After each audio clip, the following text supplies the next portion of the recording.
خبر شامل کرتے ہیں جامپور کے نواحی علاقے کوٹلہ مغلاں سے۔ کھلی کچہری میں ترقیاتی کاموں میں کرپشن برداشت نہیں کروں گا۔ حسنین بہادر دریشک ٹاؤن کمیٹی کوٹلہ مغلاں میں وزیر اعلیٰ پنجاب کے حکم پر کھلی کچہری کا انعقاد کیا گیا، جس میں صوبائی وزیر لائف سٹاک حسنین بہادر دریشک اور ڈپٹی کمشنر راجن پور ذوالفقار علی کھرل، ڈی پی راجن پور، ڈی پی ثناء اللہ مستوئی، ایس ایچ او زبیر خان بزدار اور دیگر افسران نے شرکت کی۔ عوامی مسائل کو فوراً حل کیا جائے۔ ڈپٹی کمشنر راجن پور نے کرپشن کی شکایت پر عبدالغفار حجانہ سیکریٹری کو معطل کر دیا گیا۔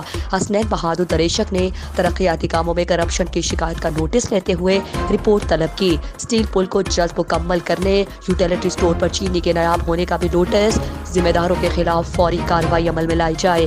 ڈپٹی کمشنر ذوالفقار علی کھرل نے متعلقہ افسران کو حکم جاری کر دیا۔